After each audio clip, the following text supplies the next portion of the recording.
Hello everyone, this is Fafa Berry back with another episode of Fafa Berry Reading. Today I'm going to read Horton Here's a Who by Dr. Seuss. Here he is listening to his clover. Not only a colored clover, but not very good yet. On the 15th of May in the jungle of Newell, in the heat of the day in the cool of the pool, he was splashing, enjoying the jungle's great joys, when Horton the elephant heard a small noise. So Horton stopped splashing.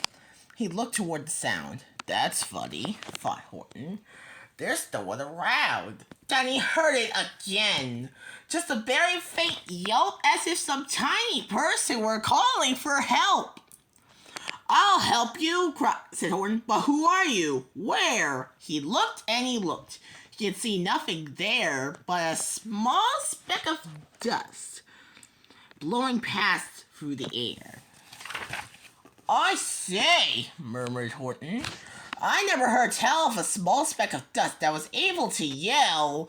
So, you know what I think? Why, I think there must be someone on top of that small speck of dust. Some sort of a creature of very small size, too small to be seen by an elephant's eyes. Some poor little person who is shaking with fear that he'll blow in the pool. He has no way to steer. I'll just have to save him because, after all, a person's a person, no matter how small. So gently, and using the greatest of care, the elephant stretched his great trunk through the air. And he lifted the dust speck and carried it over and placed it down safe on a very soft clover. Humph! Humphed the voice. 'Twas a sour kangaroo. And the young kangaroo in her pouch said, Humph! Too. Why, that speck is as small as the head of a pin. A button of that one there never has been. Believe me, said Horton, I tell you sincerely. My ears are quite keen, and I heard him quite clearly. I know there's a person down there, and what's more, quite likely there's two, even three, even four. Quite likely a family, for all that we know. A family with children just starting to grow. So please, Horton said, as a favor to me, try not to disturb them. Just please let them be. I think you're a fool, laughed the sour kangaroo. And the young kangaroo, her pouch, said, and me too. You're the biggest blame fool in the jungle of Newell. And the kangaroos plunged in the cool of the pool. What terrible splashing, the elephant frowned. I can't let my very small persons get drowned. I got to protect them. I'm bigger than they. So he plucked up the clover and hustled away. Through the high jungle treetops, the news quickly spread. He talks to a dust speck. He's out of his head. Just look at him walk with that speck on that flower. And Horton walked, worrying, almost an hour. Should I put the speck down? Horton thought with alarm. If I do, these small persons may come to great harm. I can't put him down. And I won't. After all, a person's a person, no matter how small. Excuse me. Then Horton stopped walking. The speck voice was talking. The voice was so faint you could just barely hear it. Speak up, please, said Horton. He put his ear near it. Read, My friend, came the voice. You're a very fine friend. You helped all us folk on this dust speck no end. You saved all our houses, all ceilings and floors. You saved all our churches and grocery stores. You mean, Horton gasped, you have buildings there too? Oh, yes, but the boys, we most certainly do. I know, called the voice. I'm too small to be seen, but I'm mayor of a town that's friendly and clean. Our buildings to you will seem terribly small. But to us who aren't big, they are wonderfully tall. My town is called Whoville, for I am a Who, and we Whos are all thankful and grateful to you. And Horton called back to the mayor of the town, "You are safe now. Don't worry. I won't let you down." Excuse me. But just as he spoke to the mayor of the speck, 3 big jungle monkeys climbed up Horton's neck. The Wickersham brothers came shouting, "What rot! This elephant's talking to who's who are not! There aren't any who's and they don't have a mayor! And we're going to stop all this nonsense, so there!" They snatched Horton's clover. They carried it off to a black-bottomed eagle named Vladikoff. A mighty, strong eagle, a very swift wing. And they said, "Would you kindly get rid of this thing?" And before the poor elephant even could speak, that eagle flew off with the flower in his beak. All that late afternoon and far into the night, that black-bottomed bird flapped his wings in fast flight. While Horton chased after with groans over stones that tattered his toenails and battered his bones and begged, "Please don't harm my little folks who has as much right to live as us bigger folks do." Right.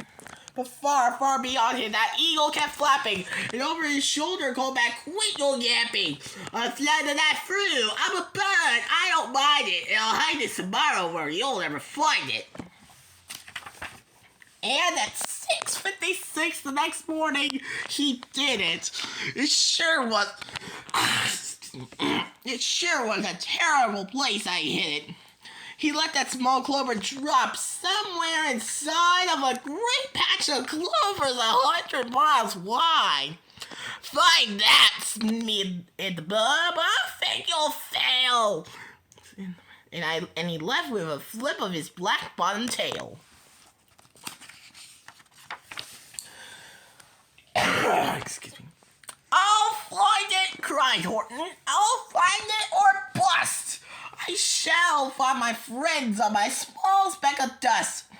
And clover by clover by clover, with care, he picked up and searched them and called, "Are you there? Are you there?" But clover by clover by clover, he found that one that he sought for was just not around. And my new poor old Horton, more dead than alive, had picked, searched, and piled up 9,005. That's silly. Then, through the afternoon, hour after hour, till he found them at last on the 3,000,000th flower. "My friends," cried the elephant, "tell me, do tell. Excuse me. Are you safe? Are you sound? Are you whole? Are you well?" Excuse me. From down on the speck came the voice of the mayor. "We really had trouble, much more than our share. When that black-bottomed birdie let go, we dropped. We landed so hard our clocks have all stopped.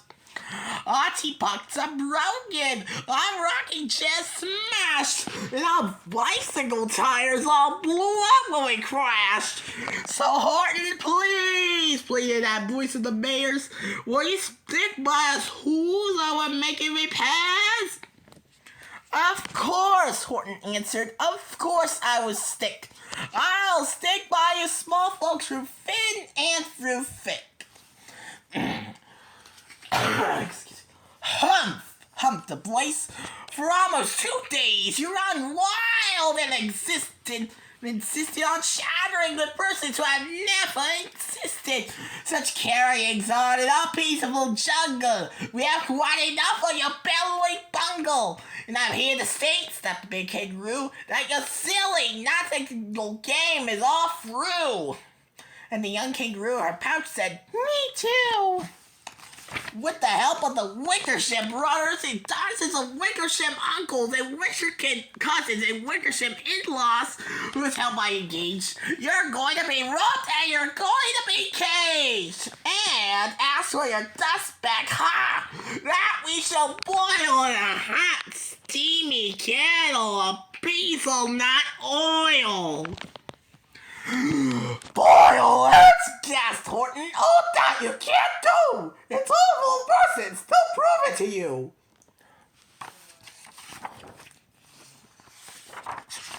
Mr. Mayor! Mr. Mayor! Horton called, Mr.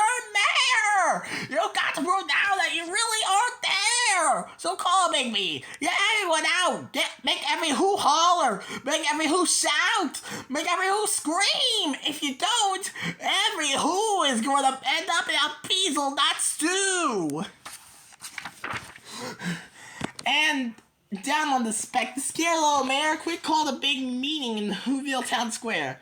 As his people cried loudly. They cried out in fear.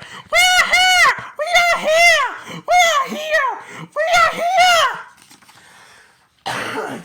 The elephant smiled. That was clear as a bell. You kangaroo surely heard that very well. All I heard, snapped the big kangaroo, was the breeze and the faint sound of wind through the far distant trees. I heard those small voices, and you didn't either. And the young kangaroo to her pouch said, me neither. Excuse me. Grandpa! They shouted and chased the big gulp. Lasso his stomach with 10 miles of rope tied in us tight until he'll never shake loose. And then dunk that dumb speck in the bees on that jumps. Horton fought back with great vigor and vim, but the Wickersham gang was too many for him. They beat him, they mauled him, they started to haul him into his cage. But he managed to call to the mayor, don't give up! I believe in you all! A person's a person, no matter how small! And a very small person will not have to die, and you make yourselves heard! So come on now and try! The mayor grabbed a tom-tom, he started to smack it, and all over Whoville they whooped up a racket. They rattled tin candles, they beat on brass pans, on garbage pail tops, and old cranberry cans. They blew up bazookas and blasted great toots on clarinets, oompas, and boompas and flutes. Great gusts of loud racket rang high through the air. They rattled and shook the whole sky. And the mayor called out for the howling man, hullabaloo. Hey, Horton, how is this? I got sound coming through!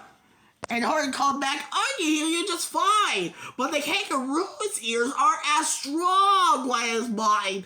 They don't hear a thing. Are you sure all you boys are doing their best? Are they all making noise? Are you sure every who down Whoville is working? Quick, look for your town. Is there anyone shirking? Through the town rushed the mayor from the east to the west, but everyone seemed to be doing his best. Everyone seemed to be yapping or yipping. Everyone seemed to be beeping or bipping. But it wasn't enough of all this ruckus roar. He had to find someone to help him make more. He raced through each building. He searched floor to floor.